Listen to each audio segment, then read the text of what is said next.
Hey guys, welcome to source point. Myself Rishika. आज हम लोग डिस्कस करने वाले हैं पीटी 365 जो कि साइंस एंड टेक की है। तो काफ़ी लेसन कंप्लीट हो चुकी है। टोटल मुझे लगता है कि फोर्थ या फिफ्थ पार्ट आ चुकी है। ये आपकी नेक्स्ट वाली है।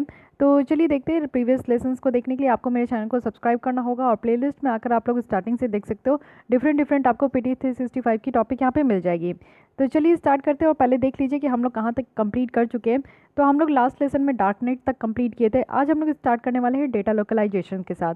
और इसमें भी बहुत ही ज़्यादा इंपॉर्टेंट टॉपिक सब है, क्योंकि डेटा लोकलाइजेशन आप लोगों को पता है कितना ज़्यादा इंपॉर्टेंट है। फिर उसके बाद डिफेंस टेक्नोलॉजी में चलेंगे, जो कि अपने आप में ही बहुत ही ज़्यादा कंफ्यूजिंग, बहुत ही ज़्यादा इंपॉर्टेंट टॉपिक है, जो कि आपको हर एक एग्जाम में देखने को मिलेगा।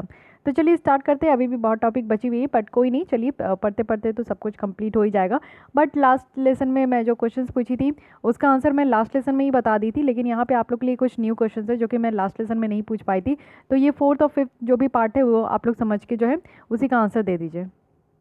फिफ्थ पार्ट तक हमारी कंप्लीट हो गई। तो ये फोर्थ और फिफ्थ दोनों समझिएगा, ये दोनों से रिलेटेड मैं यहाँ पे क्वेश्चंस पूछ रही हूँ। सबसे पहले है कि आर्टिफिशियल इंटेलिजेंस, इसकी एप्लीकेशन बतानी है कि किस किस फील्ड में हम लोग आर्टिफिशियल इंटेलिजेंस का इस्तेमाल कर सकते हैं। सेकंड है कि कौन सी यहाँ पे आपकी क्या बोलूँ, कंपनी बोलूँ या फिर इंस्टीट्यूट बोलूँ, जिन्होंने यहाँ पे सेंटर ऑफ एक्सीलेंस को सेटअप करी है, वो भी ब्लॉकचेन टेक्नोलॉजी में। और कहाँ ये सेटअप किया गया है, तो बेंगलुरु कर्नाटक के। तो इंपॉर्टेंट है, आपका पहली बार ऐसा हुआ है तो इसलिए ध्यान रखना है। साथ ही यहाँ पे आपको बताने की कौन सी स्टेट है जिन्होंने ये स्पेशलाइज्ड डार्कनेट लैब को इस्टेब्लिश करी है, वो भी साइबर डॉम में। और 4 ऑफिसर्स हैं जिनको यहाँ पे ट्रेन किया जाएगा, और वो भी यहाँ पे डार्कनेट एनालिसिस करने के लिए, जिसके थ्रू ये सारी एक्टिविटीज़ को ये मॉनिटर कर सकते हैं। अगर आप नहीं समझ पा रहे हो कि व्हाट इज़ डार्कनेट और इसके बारे में सारी बातें, तो आप लोग लास्ट लेसन ज़रूर सुन लीजिएगा, बहुत ही ज़्यादा इंपॉर्टेंट है और इंटरनेशनल रिलेशन की भी पॉइंट ऑफ व्यू से बहुत ज़्यादा इंपॉर्टेंट है। लेकिन आप लोग को इस तरीके की टेक्नोलॉजी पता होना चाहिए, काफ़ी इंटरेस्टिंग भी मुझे लगा था। नेक्स्ट है यहाँ पे कि एज कंप्यूटिंग किसे कहते हैं, ये आप लोग को बताना है, और कैसे ये क्लाउड कंप्यूटिंग से डिफरेंट है। ये सारी चीज़ें भी आप लोग को पता होना चाहिए, क्योंकि क्वेश्चंस बन सकता है ये सारी चीज़ों से। तो मैं कहूँगी कि लास्ट लेसन ज़रूर देख लीजिए, बहुत ही ज़्यादा इंपॉर्टेंट है। चलिए कोई ना, अब आगे बढ़ते हैं, आज की टॉपिक्स देखते हैं। तो आज स्टार्ट करते हैं एक इंटरेस्टिंग टॉपिक के साथ, जो कि है हमारी यहाँ पे डेटा लोकलाइजेशन। तो पहले समझते न्यूज़ में क्यों थी, क्योंकि आरबीआई ने यहाँ पे अनाउंस करी है कि वो पेमेंट सिस्टम यहाँ पे मीन्स पेमेंट सिस्टम प्रोवाइडर्स होंगे, जिनको यहाँ पे ज़रूरत है कि अगर वो इंटायर पेमेंट डेटा को, इस सिस्टम को सिर्फ ओनली इंडिया में स्टोर करना चाहते हैं, तो हमारे यहाँ एक तरीके का स्टोरेज होगा पेमेंट सिस्टम डेटा का। तो इस चीज़ को अनाउंस किया गया था अप्रैल 2018 में ही आरबीआई के द्वारा। इट मीन्स कहने का मतलब है कि जैसे आप लोग ट्रांजेक्शन्स करते हो, अमेज़ॉन से कुछ परचेज़ कर रहे हो या फिर और भी वेबसाइट से अगर आप परचेज़ कर रहे हो, तो क्या होता है कि आप वहाँ पे पेमेंट करते हो, ऑनलाइन पेमेंट करते हो। हालांकि वहाँ पे आपका जो है कैश ऑन डिलीवरी का भी एक ऑप्शन होता है, बट अगर आप लोग ऑनलाइन पेमेंट कर रहे हो तो क्या होता है कि आपने उस कंपनी को पेमेंट कर दी, ऑनलाइन कर दी, ओके। उसकी आप जो डेटा है वो कहाँ जाके सेव होती है, क्योंकि अमेज़ॉन तो आपकी यूएस की देखने को मिलेगी। हालांकि हमारे इंडिया में भी ऑपरेट होती है, पूरे वर्ल्ड वाइड ऑपरेट होता है। बहुत ही कम ऐसी कंट्री जो कि उसको ऑपरेट नहीं करती है। लेकिन आप लोग देखोगे कि इसकी डेटा कहाँ पे आपकी हो रही है, तो आपकी यूएस में जाके सेव हो रही है, हमारे यहाँ सेव नहीं हो पा रही है। तो यही चीज़ है कि इस तरीके से जो पेमेंट स्टोरेज है ये हमारे कंट्री में बनाने की कोशिश की जाएगी, जिससे क्या होगा कि जो भी आप लोग पेमेंट कर रहे हो, जो भी आपका ट्रांजैक्शंस हो रहा है, ये सारी डेटा जो है सिर्फ इंडिया में ही हो, दूसरे कंट्री में ना हो, यूएस में होना ही नहीं चाहिए, सिर्फ इंडिया में ही हो। तो इस तरीके का प्रोविज़न लाया जा रहा है, क्योंकि हमारे सिक्योरिटी पॉइंट ऑफ व्यू से हो रहा है। आपको पता है कि data is a big oil आज की डेट में, और इसको किस तरीके से इस्तेमाल किया जा रहा है। तो इसलिए यहाँ पे हम लोग अपने डेटा को प्रोटेक्ट करने के लिए इस तरीके का लोकलाइजेशन का यहाँ पे एक प्रबंध कर रहे हैं। अब डेटा लोकलाइजेशन से समझते क्या है, ये देख लीजिए। डेटा लोकलाइजेशन एक तरीके का कंसेप्ट है जिसमें किसी भी कंट्रीज़ के रेसिडेंट, जैसे हम जैसे लोग अगर इंडिया में रह रहे हैं, तो हमारी डेटा को, जो भी पर्सनल डेटा है, उनको यहाँ पे प्रोसेस करना चाहिए और हमारे ही कंट्री में स्टोर होना चाहिए। इससे क्या होगा ना कि इंटायरली जो आपका फ्लो है वो रेस्ट्रिक्ट हो जाएगा, और यहाँ पे कंडीशनल डेटास की जो शेयरिंग है ना, वो यहाँ पे अलाउ करना होगा, और डेटा मिररिंग जो है ना उसको भी अलाउ करना होगा।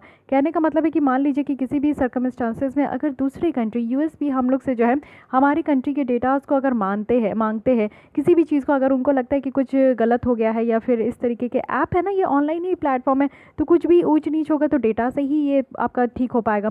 तो तो अगर उनको डेटा चाहिए, वो डेटा मांगते भी है, तो इसमें क्या करना होगा कि हम लोग इसको अलाउ करेंगे, यानी कि ठीक है आप लोग ले लीजिए, परमिशन देंगे तो ही वो हमारे डेटा को एक्सेस कर पाएंगे, अदरवाइज़ वो नहीं कर पाएंगे। तो इस तरीके का सिस्टम होना चाहिए। और साथ ही साथ आप लोग देख रहे हो कि यहाँ पे एक परसेप्शंस भी बढ़ते जा रही है कि डेटा लोकलाइजेशन से क्या होगा, कंट्री को बहुत ज़्यादा मदद होगा, जिससे कि हम अपने डिजिटल डोमेन में सॉवरेनिटी हो पाएंगे और एक इन्फॉर्मेशन सिक्योरिटी भी अपने सिटीजन्स को प्रोवाइड कर पाएंगे, बेटर हमारी गवर्नेंस हो पाएगी। ऑब्वियस है आप लोग भी सिक्योर फील करोगे। जैसे फेसबुक का क्या हुआ था कि लास्ट ईयर 2018 में थी आई थिंक, जो फेसबुक ने एनालिटिका कैम्ब्रिज को डेटा बेच दी थी, इस तरीके की आपकी न्यूज़ निकल कर आई थी। तो उस समय कितना ज़्यादा फेसबुक वाले जो है, बहुत ऐसा देखा गया था कि फेसबुक अकाउंट जो है वो डीएक्टिवेट हो गई थी, लोग जो है यूज़ करना ही छोड़ दिए थे, क्योंकि उनकी डेटास को बेचा जा रहा है, वो एक तरीके का मार्केटिंग थिंग बन गया था।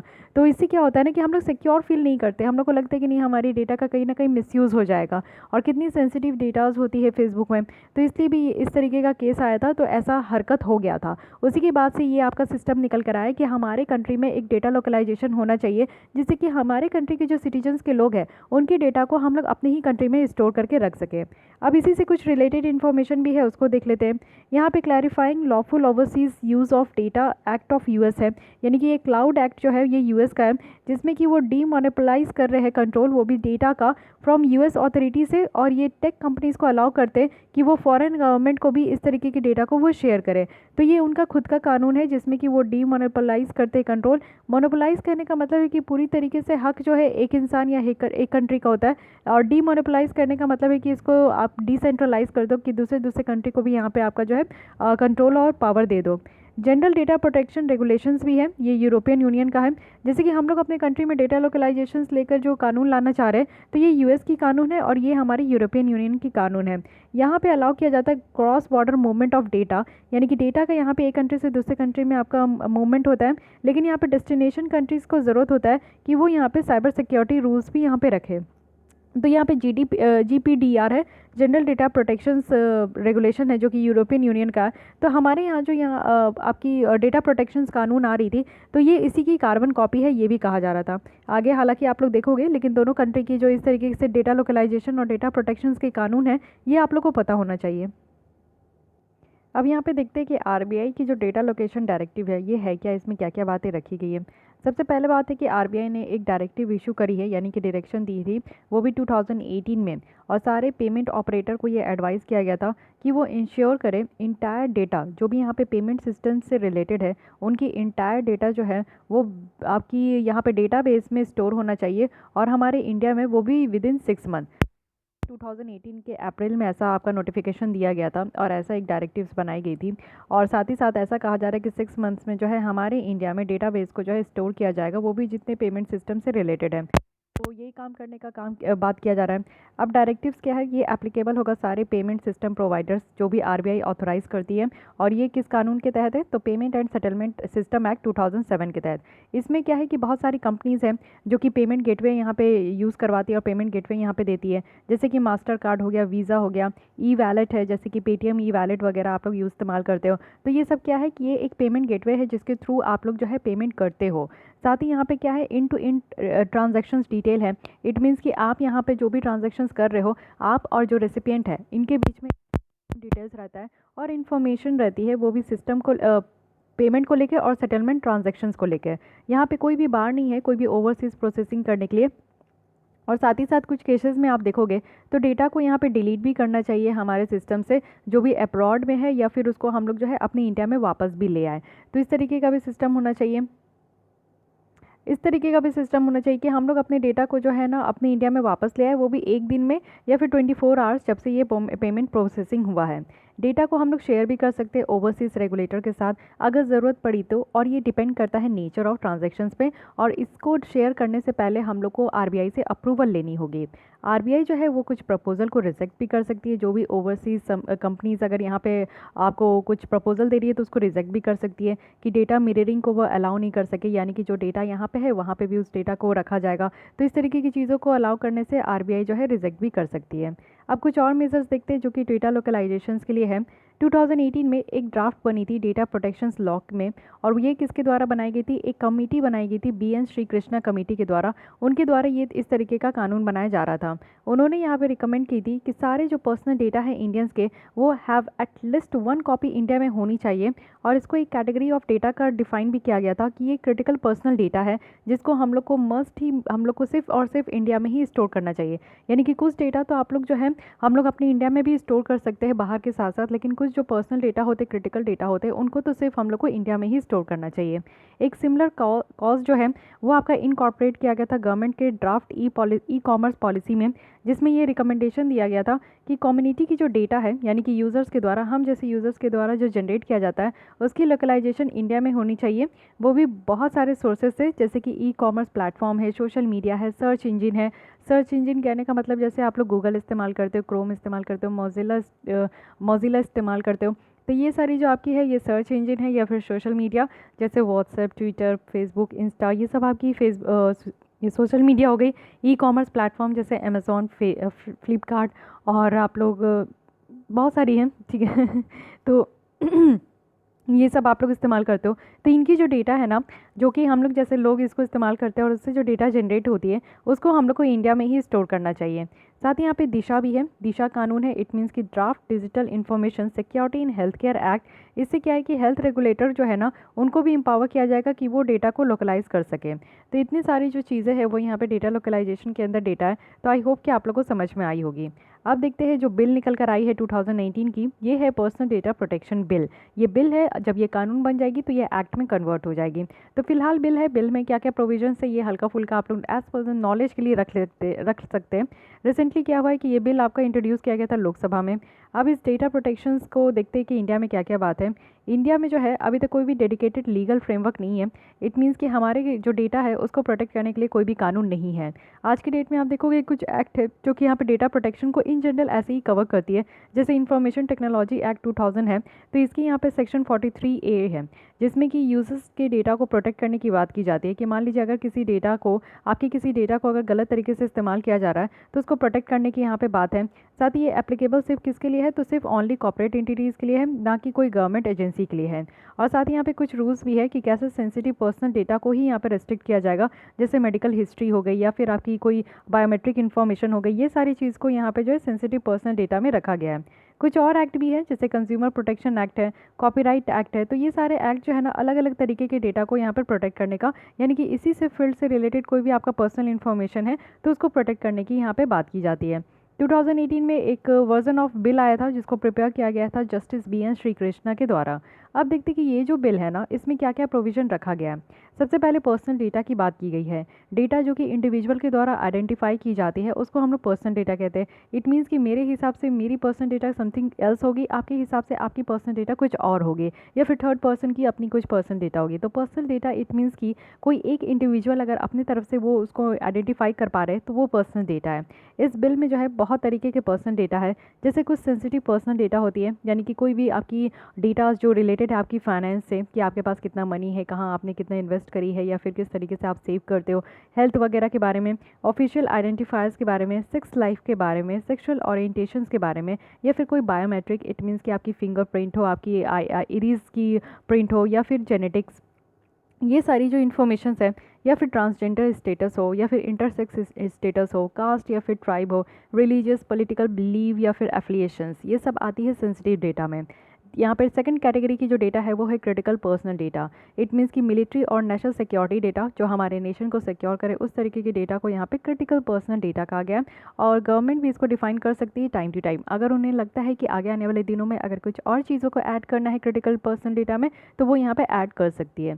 थर्ड कैटेगरी की जो डेटा है वो है general personal data, other than, यानी कि जो सेंसिटिव और क्रिटिकल पर्सनल डेटा के कैटेगरी में नहीं इंक्लूड हो रहे हैं तो उसको हम लोग क्रिटिकल और जनरल पर्सनल डेटा में इंक्लूड करेंगे।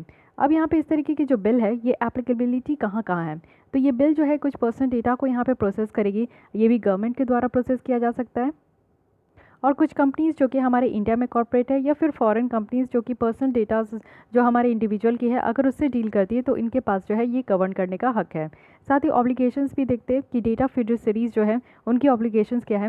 ये फिड्यूसरी कहने का मतलब है कि कोई भी एंटिटी, कोई भी इंडिविजुअल जो कि डेटा को कलेक्ट करते हैं और डिसाइड करते हैं कि इस तरीके से पर्सनल डेटा को प्रोसेस करने का जो है ना वो मीन्स और पर्पस क्या होना चाहिए, तो उसको फिड्यूसरी कहते हैं। यानी कि मान लीजिए कि कोई इंडिविजुअल है, जैसे मैं हूँ, तो मैं किसी की डेटा को, आप लोग की डेटा को यहाँ पे कलेक्ट कर रही हूँ और अपने आप में ही डिसाइड कर रही हूँ कि आपकी जो पर्सनल डेटा है उसको जो प्रोसेस करना है उसका मेरा मतलब क्या होगा और इसमें पर्पस क्या होगा। तो ये सारी चीज़ों को हम लोग फिड्यूसरी डेटा कहते हैं। पर्सनल डेटा को प्रोसेस किया जा सकता है सिर्फ और सिर्फ स्पेसिफिक, क्लियर और लॉफुल पर्पस के लिए, बाकी और किसी पर्पस के लिए इस्तेमाल नहीं कर सकते। सारे जो डेटा फिड्यूसरीज हैं उनको यहाँ पे कुछ सर्टेन ट्रांसपेरेंसी के लिए या फिर अकाउंटेबिलिटी मेजर्स के लिए यहाँ पे इस्तेमाल किया जा सकता है। जैसे कि मान लीजिए कि हमें कोई सिक्योरिटी सेफगार्ड को इम्प्लीमेंट करनी है, जैसे कोई डेटा को इनक्रिप्ट करना है या फिर कोई मिसयूज़ हो रहा है डेटा को तो उसको प्रिवेंट करना है।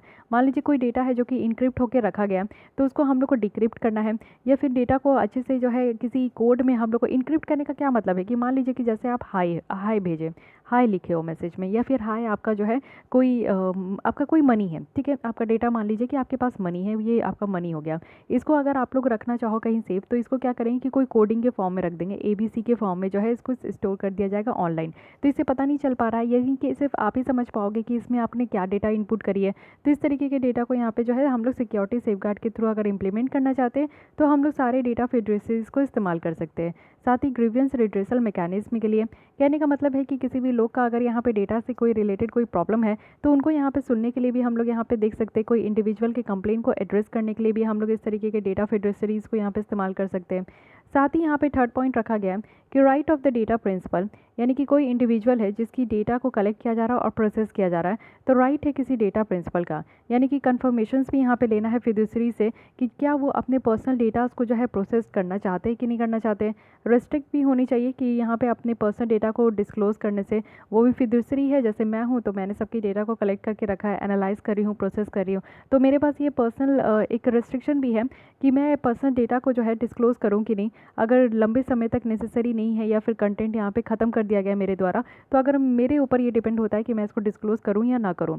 इसमें राइट टू बी फॉरगेटन है, यानी कि रख के आप भूल जाओ, जिससे कि यूज़र्स जो है ना उनको यहाँ पे हक दिया गया कि आप इरेज भी कर सकते हो। यानी कि एक बार आपने कुछ भी ऑनलाइन पब्लिश करी है, जैसे कि आपने अपनी फ़ोटो पब्लिश कर दी या फिर आपने अपनी बायोडाटा पब्लिश कर दी, लेकिन अब आप चाहते हो कि वो डेटा नहीं रहे, तो आप क्या करते हो, डिलीट करते हो। तो यहाँ पे इरेज करने का भी आपका पर्सनल डेटा का जो है ना वो यहाँ पे रखा गया है, यानी कि राइट टू बी फॉरगेटन है। और यहाँ पे फ्रीडम है, आप एंटिटीज से पूछ सकते हो, जैसे कि फेसबुक हो गया, ट्विटर हो गया, कि आपकी कोई भी डेटास को जो है वो डिलीट किए है कि नहीं। अगर आप नहीं चाहते हो कि वो पब्लिक डोमेन में आए तो आप उनको पूछ भी सकते हो कि इस डेटा को डिलीट कर दीजिए। तो डिलीट करने का भी यहाँ पे प्रोविजंस है जो काफ़ी बेटर है। Ground for processing personal data भी है, यानी कि इस बिल में अलाउ किया गया है कि जो डेटा को प्रोसेस किया जाएगा फिड्यूसरीज के द्वारा तो सिर्फ तभी किया जाएगा जब इंडिविजुअल के द्वारा उनको कंसेंट मिल जाएगा। अगर इंडिविजुअल यहाँ पे राज़ी होंगे, मैं, आप या फिर कोई भी, तो अगर यहाँ पे राज़ी है तभी इस बिल में जो डेटा है उसको प्रोसेस किया जाएगा। कुछ सर्टेन सर्कमस्टांसेस में पर्सनल डेटा को जो है ना प्रोसेस किया जाएगा बिना किसी कंसेंट के भी, यानी कि हर एक चीज़ में आपकी कंसेंट की ज़रूरत नहीं है। कुछ ऐसी भी सर्कमस्टांसेस या सिचुएशन आ सकती है जिसमें वो हमारे डेटा को प्रोसेस कर सकते हैं बिना हमसे परमिशन लिए हुए। तो ये क्या है, अगर मान लीजिए कि स्टेट की तरफ से कोई ज़रूरत हो और उनको इंडिविजुअल को कोई बेनिफिट प्रोवाइड करना है, तो इसके लिए अगर उनको डेटा चाहिए तो आपकी कंसेंट की ज़रूरत नहीं है। सेकंड थिंग है कि कोई लीगल प्रोसीडिंग के लिए जो है वो आपसे कंसेंट लेने नहीं आएंगे।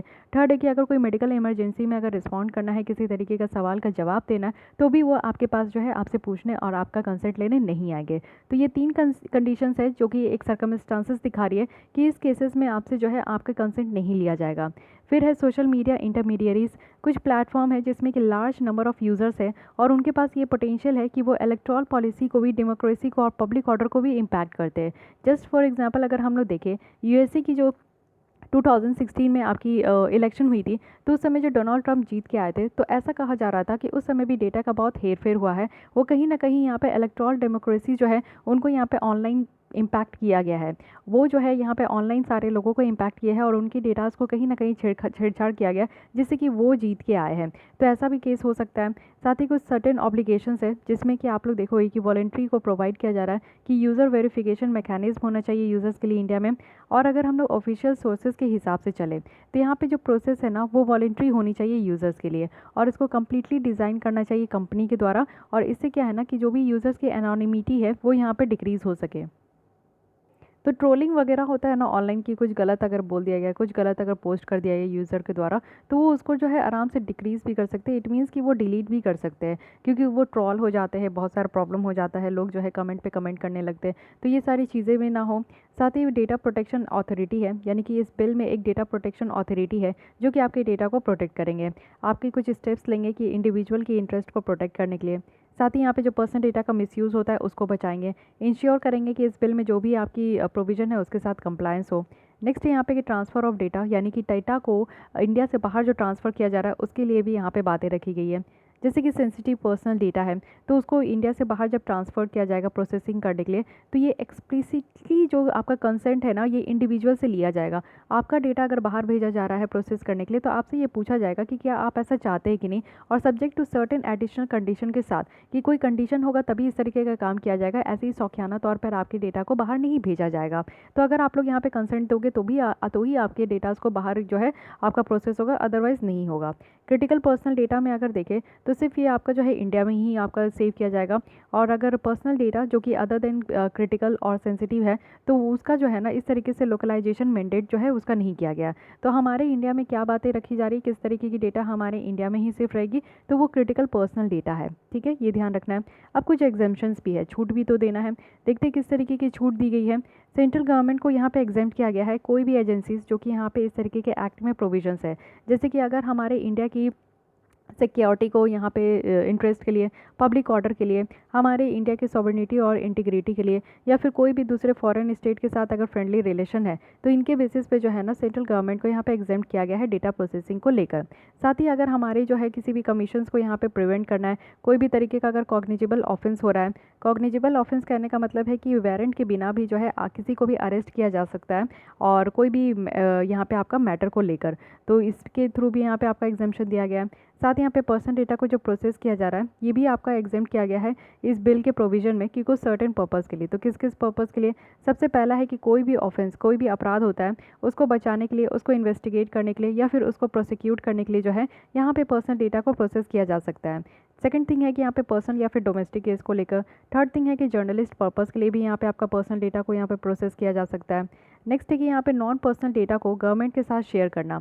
तो जो सेंट्रल गवर्नमेंट है वो यहाँ पे डायरेक्ट डेटा फिडरेटरी को कर रही है कि वो यहाँ पे प्रोवाइड करे कोई भी नॉन पर्सनल डेटा या फिर कोई भी पर्सनल डेटा जहाँ पे कोई भी पॉसिबल नहीं हो कि आइडेंटिटी डेटा प्रिंसिपल हो, यानी कि बेटर टारगेटिंग कर सके किसी भी सर्विस के लिए। अगर गवर्नमेंट को कोई भी सर्विस के लिए किसी भी तरीके की अगर डेटा की ज़रूरत है तो वो उनको दिया जा सके। तो ये तो पूरी बात रही डेटा लोकलाइजेशन के लिए। बहुत ही अच्छे से यहाँ पे आपका समझाया गया है कि बिल में क्या क्या प्रोविजंस है, बहुत ही लंबा चौड़ा प्रोविजंस है। तो ये अभी तो बिल में है, क्या पता कुछ कटाई छटाई करके जो है आपकी एक्ट बने, कानून बने।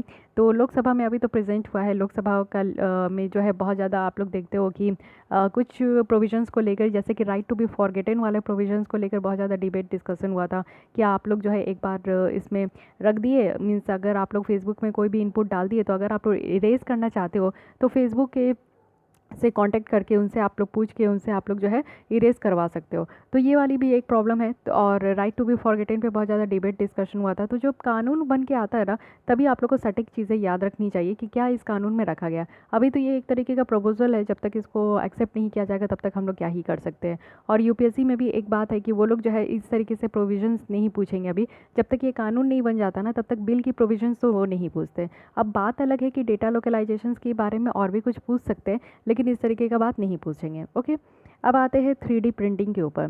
3D प्रिंटिंग देखते हैं कि ये है क्या। आप लोग भी देखे होंगे कोई ना कहीं तो 3D प्रिंटिंग या 3D मूवी देखे हो ना, तो प्रिंटिंग भी देखे होंगे जो कि नेचुरल टाइप का लगता है। तो रिसेंटली क्या है कि इजराइल ने क्रिएट की है वर्ल्ड की फर्स्ट 3D प्रिंटिंग हर्ट, वो भी यहाँ पे ह्यूमन सेल से बना के। तो काफ़ी अच्छी बात है, देखते ये है क्या।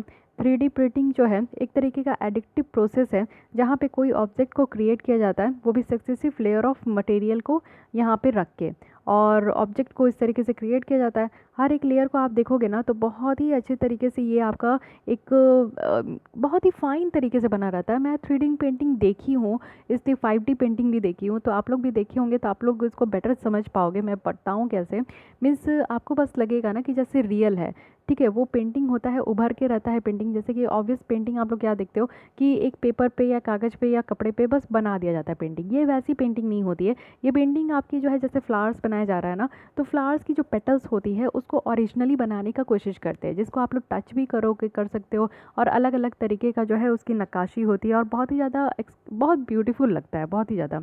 तो ये एक तरीके का आप देखोगे कि एडिक्टिव मैन्युफैक्चरिंग है, जो कि यहाँ पे कुछ एक्स्ट्रा मटेरियल्स का इस्तेमाल करते हैं, जैसे प्लास्टिक का इस्तेमाल हो गया, मेटल का इस्तेमाल हो गया, बहुत डिफरेंट डिफरेंट तरीके के मटेरियल को इस्तेमाल करके ये बनाते हैं, और प्रोडक्ट को यहाँ पे कन्वर्ट किया जाता है, और ये कंप्यूटर एडेड डिज़ाइन होता है, यानी कि कंप्यूटर की मदद से इस तरीके का डिज़ाइन बनाया जाता है, जो कि आपका 3 डायमेंशन डायरेक्शन आइटम्स होती है इसमें। साथ ही इसमें लाइटर वगैरह का भी इस्तेमाल होता है, मोर कॉम्प्लेक्स डिज़ाइंस होते हैं, जो कि काफ़ी ज़्यादा डिफिकल्ट होते हैं और काफ़ी एक्सपेंसिव भी होते हैं इस तरीके का मॉडल्स वगैरह बनाने के लिए। साथ ही यहाँ पे मल्टीपल एप्लीकेशंस है, इसको हम लोग एरोस्पेस में इस्तेमाल कर सकते हैं, हेल्थ केयर में, ऑटोमोटिव में, प्रोडक्ट डेवलपमेंट में, और जिससे कि हम लोग यहाँ पे ऑब्जेक्ट को 3D बना सकते हैं। तो डिफरेंट तरीके डिफरेंट जगह पे इसकी एप्लीकेशंस भी है, तो ये भी एक इम्पॉर्टेंट पॉइंट है। अब आते हैं बायोमेट्रिक्स के बारे में। इंडिया, आप लोग को पता होना चाहिए कि फर्स्ट कंट्री है वर्ल्ड में जो कि एक बायोमेट्रिक सी फेयरर आइडेंटिटी डॉक्यूमेंट बनाई है, जिसमें कि हम लोग फेशियल बायोमेट्रिक डेटा जो सी फेयरर है उनकी हम लोग कैप्चर करेंगे। तो यहाँ पे जो बायोमेट्रिक हुई है वो सी फेयरर आइडेंटिटी डॉक्यूमेंट है, ओके। यहाँ पे सी फेयरर की हुई है, तो बेसिकली ये सी फेयरर होते कौन है? सी फेयरर होते हैं जो कि आप लोग देखते होगी कि शिप ओनर के द्वारा एक इंसान को एम्प्लॉयड मीन्स एम्प्लॉयमेंट दी गई है कि वो शिप पे ही काम करे, और साथ ही साथ वो बोर्ड करते हैं, यानी कि शिप को जो है ना सी में वो बोर्डिंग भी कराते हैं।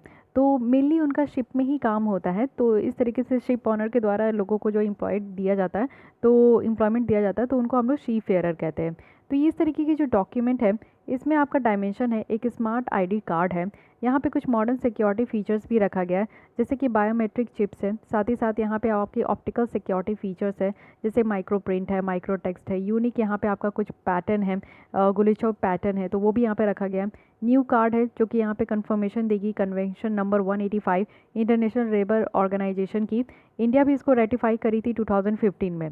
तो यहाँ पे आपका डेवलप किया जा रहा है, और हम लोग जो डेवलप कर रहे हैं वो CDAC, इट मीन्स कि centre for development of advance computing Mumbai के साथ कोलैबोरेट करके। अब बायोमेट्रिक के बारे में देखते हैं।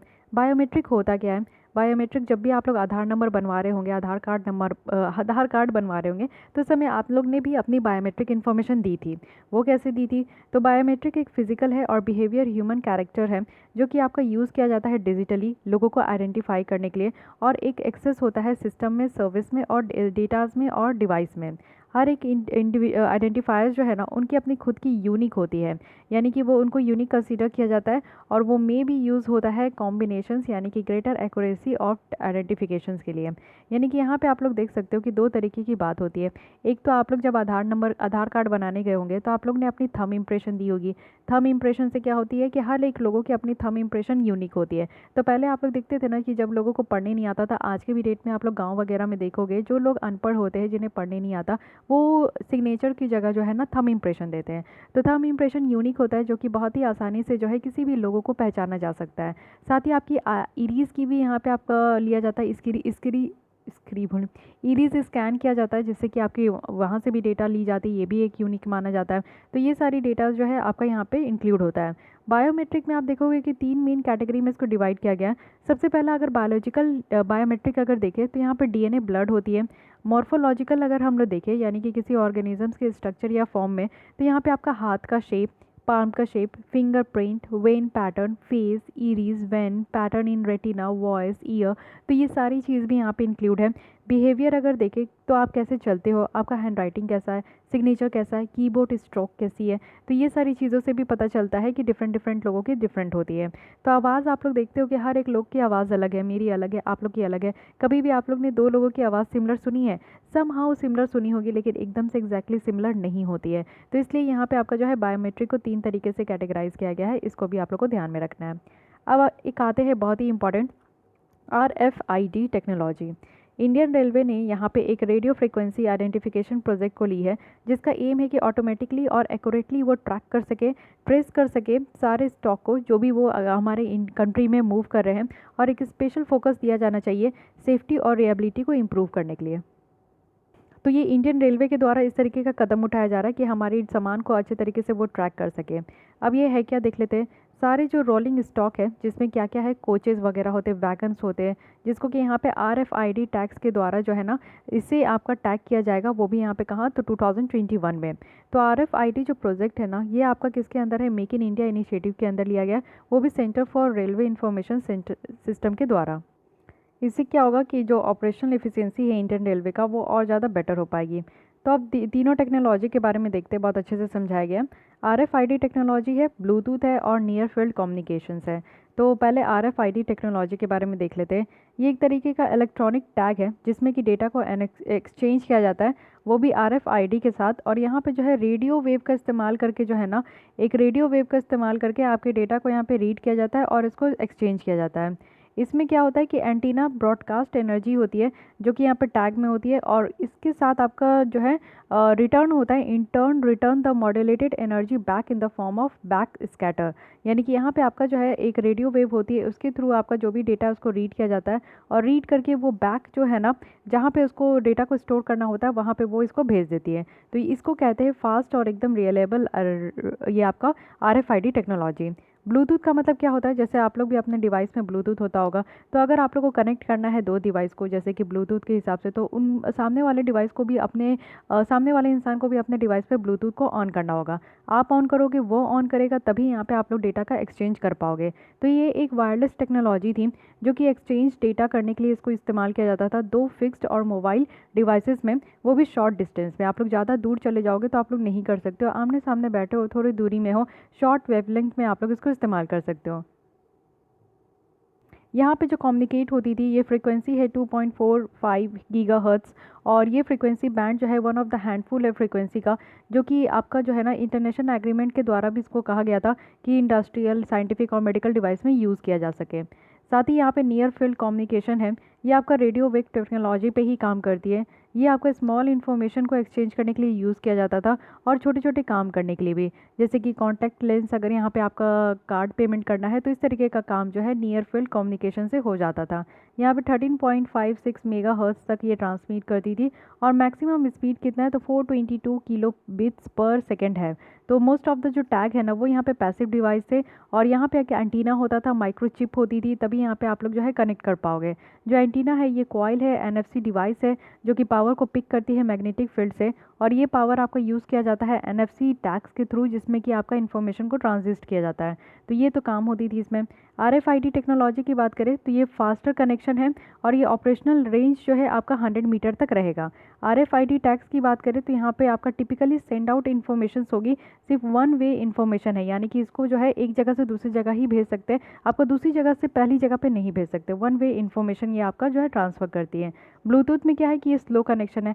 आप लोग देखते हो कि ब्लूटूथ से अगर आप लोग कोई भी पिक्चर, इवन अगर आप लोग पिक्स वगैरह भी आप लोग शेयर करोगे तो बहुत धीरे धीरे जाता है। इसकी ऑपरेशनल रेंज सिर्फ 50 मीटर इंडोर है और 100 मीटर आउटडोर है। अगर हम लोग ब्लूटूथ के केस में देखें तो कनेक्शन जो है वो हैंड शेकिंग से भी आपका होता है, यानी कि आप लोग शेक करो, फ़ोन शेक करो तो आपका इससे कनेक्ट हो जाता है, जो कि टू वे है। आप लोग भी इसको सामने वाला को भेज सकते हो, सामने वाला भी अपना जो है डेटा आपके साथ एक्सचेंज कर सकती है। वहीं NFC की बात करें तो ये फास्टर कनेक्शन है, और ऑपरेशनल रेंज जो है बहुत ही कम है, यानी कि इंच से भी कम यहाँ पे ऑपरेशनल रेंज है। इन्फॉर्मेशन जो यहाँ पे भेजा जाता है दोनों डायरेक्शन से भेजा जाता है, और NFC जो आपका टैग है ना, ये ना ही सिर्फ गिव आउट इन्फो है, ये जो है इवन रिटर्न भी है, यानी कि यहाँ पे आप लोग लिख भी सकते हो, वो भी दूसरे NFC टैग्स है। तो नियर जो आपका ये आपका फील्ड कम्युनिकेशंस है, ये बहुत ही कम बेसिक तरीके से इस्तेमाल होता है। ब्लूटूथ तो आप लोग इस्तेमाल किए होंगे। अब आ गया है RFID टेक्नोलॉजी। ऐसा नहीं है कि अब आया है, ये पहले से ही है, लेकिन इस टेक्नोलॉजी का अब ज़्यादा इस्तेमाल होने लगा है। रिसेंटली कहाँ इस्तेमाल हो रहा है और क्यों इतना फेमस है, तो ये है FASTag.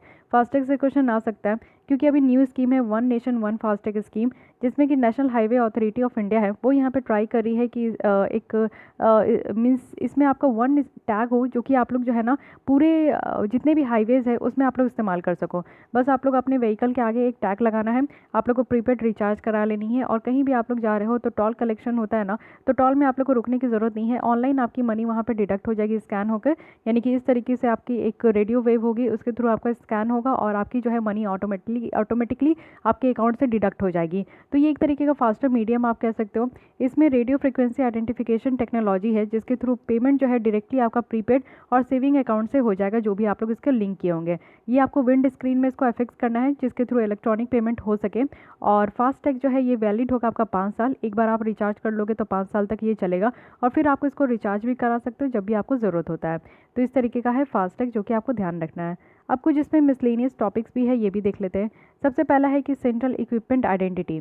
Recently central equipment identity portal है जो कि लॉन्च किया गया है गवर्नमेंट के द्वारा, कि वो यहाँ पे फैसिलिटेट करेगी अगर किसी भी तरीके का आपका मोबाइल लॉस्ट हो जाता है या फिर चोरी हो जाती है दिल्ली में, तो उसको ब्लॉक किया जाएगा और ट्रेस किया जाएगा। तो ध्यान रखना है ये जो सेंट्रल इक्विपमेंट आइडेंटिटी है ये दिल्ली के लिए ही है, और ये जो इनिशिएटिव है ये डिपार्टमेंट ऑफ टेलीकॉम के द्वारा पहली बार इसको लॉन्च किया गया था मुंबई में।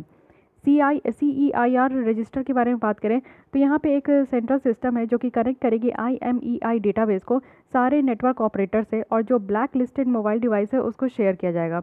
जो डिवाइस ब्लैक लिस्टेड है एक नेटवर्क में वो आपका दूसरे नेटवर्क पे भी काम नहीं करेगी। अगर subscriber identity module it means कि सिम कार्ड उस डिवाइस में चार्ज हो गया तो भी वो काम नहीं करेगा। तो ये आप लोगों को ध्यान रखना है। तो नेशनल टेलीकॉम पॉलिसी ऑफ 2012 है, उन्होंने कहा था कि एक national policy register property registry को इस्टेब्लिश करने के लिए, जिससे कि कोई भी तरीके की अगर इशू है सिक्योरिटी को लेकर, थेफ्ट को लेकर या फिर कोई भी कंसर्न को लेकर कि मोबाइल हैंडसेट को फिर से रीप्रोग्रामिंग करना है, तो वो सारी चीज़ें यहाँ पे एड्रेस हो सके।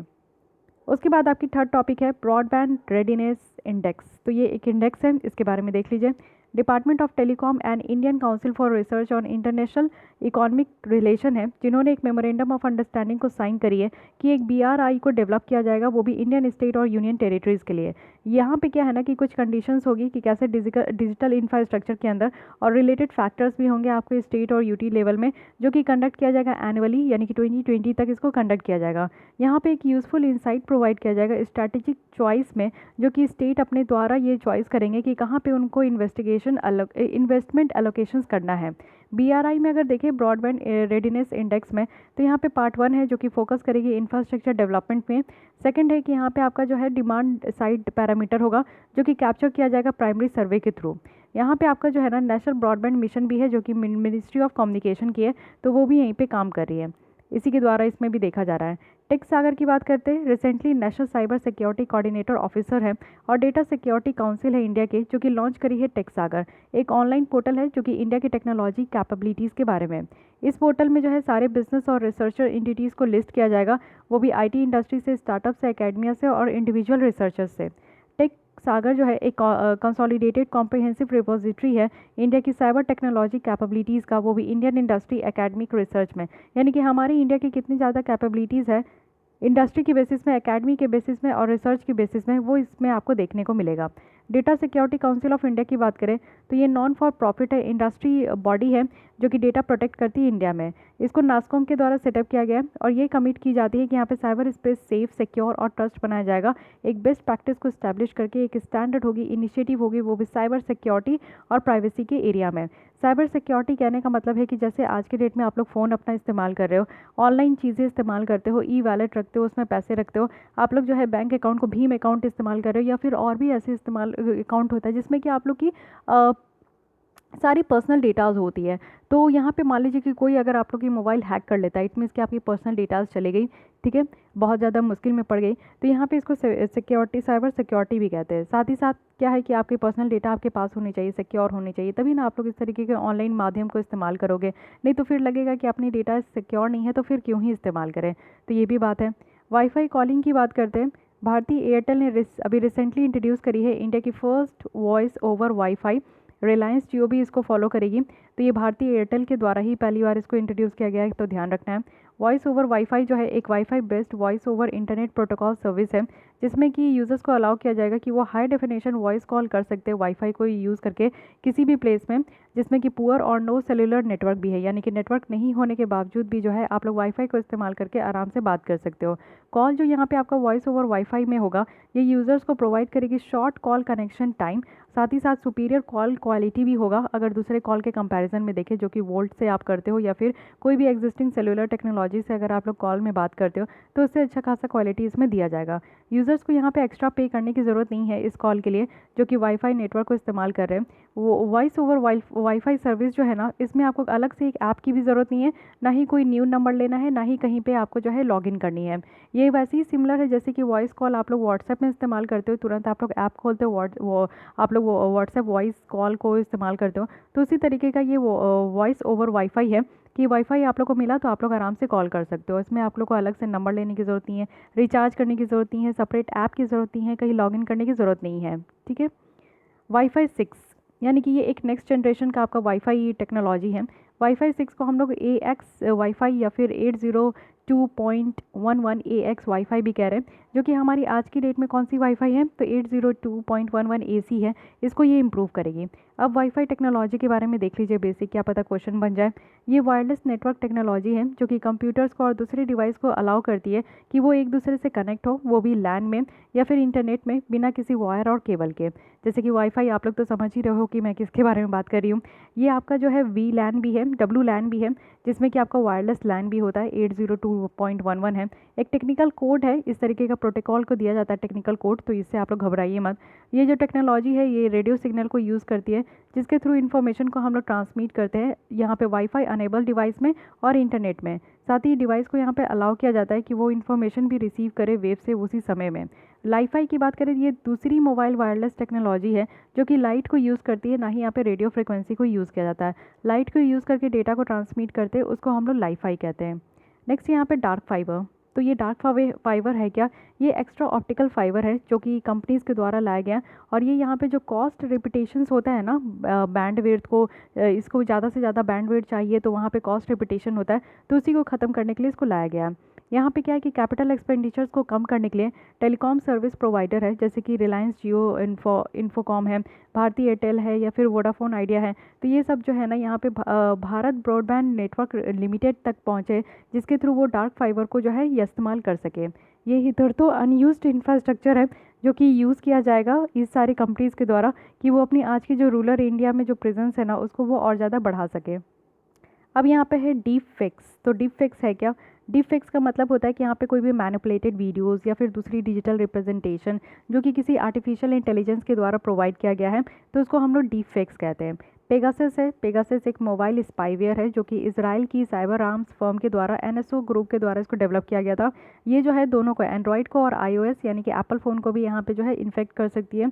यूजुअली ये जो है ना एक स्पेशली क्रिएटेड लिंक को सेंड करके होता है कोई भी टारगेटेड डिवाइस पे, और एक बार उस डिवाइस में चला गया तो ये हैकर जो है ना कंप्लीट एक्सेस कर सकती है उस डिवाइस की, यानी कि उस फ़ोन की डेटा को वो कंप्लीट यहाँ पे एक्सेस कर सकती है। तो पेगासस एक आपका स्पाईवेयर है। स्पाईवेयर कहने का मतलब है कि आपका कोई भी चीज़ को, जैसे कि फ़ोन में घुस के आपके फ़ोन को स्पाई कर रहे हैं, आपके डेटा को सब कुछ देख रहे हैं, तो ये एक तरीके का स्पाईवेयर है।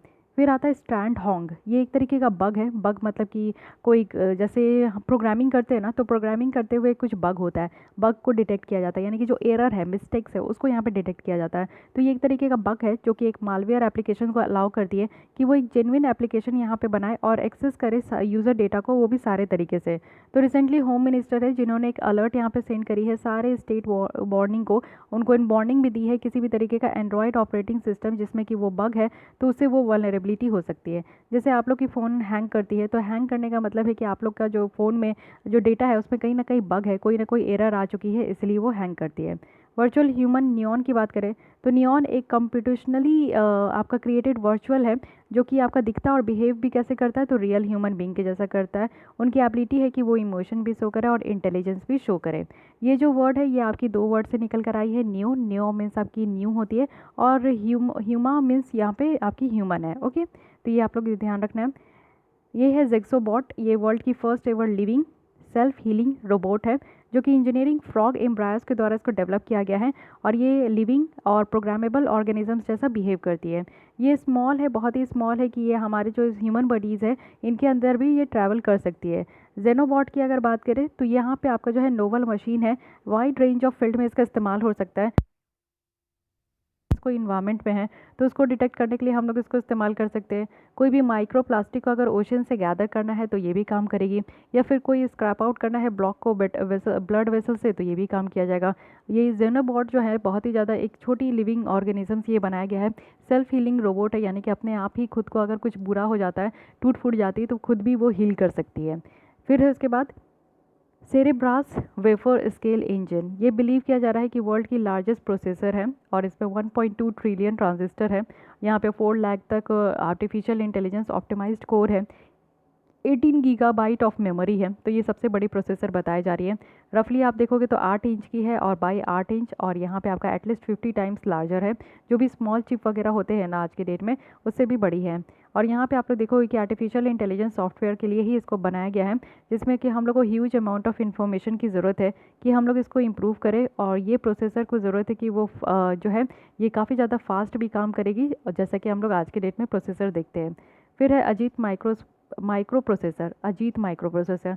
तो ये ऑब्वियस है कि इस तरीके का जो माइक्रो प्रोसेसर होता है ये सब आईआईटी एनआईटीज़ में ये आपका होता है, रिसर्च किया जाता है। तो यहाँ पे आईआईटी बॉम्बे है जो कि कंट्री की फर्स्ट अपने यहाँ की बनी हुई फैब्रिकेटेड माइक्रो प्रोसेसर अजीत को यहाँ पे डेवलप करी है। ये मीडियम साइज प्रोसेसर है जिसको कि हम लोग एक सेटअप बॉक्स के अंदर इसको यूज़ कर सकते हैं, एक कंट्रोल पैनल जैसा यूज़ कर सकते हैं ऑटोमेशन सिस्टम में, और ट्रैफिक लाइट कंट्रोलर में, और इवन रोबोटिक सिस्टम में भी हम लोग इसका इस्तेमाल कर सकते हैं। ये जो इनोवेशन है इससे क्या होगा कि कंट्री की जो इंपोर्ट है, हम लोग जो इंपोर्ट करते हैं दूसरी कंट्री से सामान को मंगाते हैं या फिर माइक्रो प्रोसेसर को मंगाते हैं, ये इसको कम करेगी और इंडिया अब सेल्फ रिलायंट हो पाएगी इलेक्ट्रॉनिक्स वाले रीजन में। नेक्स्ट यहाँ पे इंडिया की फर्स्ट रोबो कॉप। तो केरल पुलिस है जो कि यहाँ पे फर्स्ट आपकी पुलिस डिपार्टमेंट हमारे कंट्री में बन चुकी है, जो कि यहाँ पे रोबोट को इस्तेमाल की है, जिसका नाम है केपी बॉट, यानी कि आपका एसआई रैंक्ड है ये पुलिस वर्क है। ये आपका डिप्लॉय किया गया है ड्यूटी को परफॉर्म करने के लिए, वो भी front officer of the police headquarter, जिसका मतलब है कि ये रिसीव करेगी विजिटर्स को और डायरेक्ट करेगी उनको डिफरेंट प्लेसेस में जब भी यहाँ पे ज़रूरत होगा। तो जैसे आप लोग देखते हो कि एसआई में एसआई रैंक के यहाँ पे लोग पुलिस आपकी काम करेगी, और यहाँ पे क्या है कि जब भी जहाँ पे जिसको ज़रूरत होगा डायरेक्शंस देने का वो यहाँ पे रोबोट के द्वारा दिया जाएगा और फिर वो जो है यहाँ पे काम करेंगे। तो रोबोट का नाम आपको याद रखना है केपी बॉट है, और ये आपका रोबो कॉप है। ये केरल पुलिस की है जो कि पहली बार ऐसी पुलिस डिपार्टमेंट जो इस तरीके का यहाँ पे काम कर रही है। तो गाइज़ हमारी ये सारी टॉपिक कंप्लीट हो गई है। नेक्स्ट हमारी डिफेंस टेक्नोलॉजी है। तो आज हम लोग यहीं पे एंड करते हैं, क्योंकि डिफेंस टेक्नोलॉजी में आपको अलग अलग मिसाइल्स के बारे में मैं पढ़ाने वाली हूँ, तो वो आपको अलग से एकदम फ्रेश माइंड से आइएगा तो अच्छा लगेगा पढ़ने में। अभी थोड़ी सी बोरिंग भी हो गई है, क्योंकि ये जो छोटी छोटी टॉपिक होती है ना थोड़ी सी बोरिंग मुझे लगती है, क्योंकि इस पर इन्फॉर्मेशन ठूस ठूस के रहती है और एकदम पॉइंट टू पॉइंट रहती है। तो इसमें मैं क्या ही समझाऊँ, कुछ समझाने का होता नहीं है, बस आपकी जो पॉइंट है उसको मैं आपको रिकॉल कराते रहती हूँ, बोलते रहती हूँ, तो आप लोग सुनते रहते हो, है कि नहीं। समझने की बात यहाँ पे है, मिसाइल वगैरह हम लोग अच्छे से देखने वाले तो नेक्स्ट टॉपिक में देखेंगे। आज के लिए बस इतना ही। अगर आपको ये लेसन अच्छी लगी, हेल्पफुल लगी तो लाइक कीजिएगा, अपने दोस्तों के साथ भी शेयर कर सकते हैं। फिर भी कोई डाउट करिए, सजेशंस है तो कमेंट कीजिए, एंड मेक श्योर कि आपने मेरे चैनल को सब्सक्राइब कर लिया। तो आज के लिए बस इतना ही। Thank you.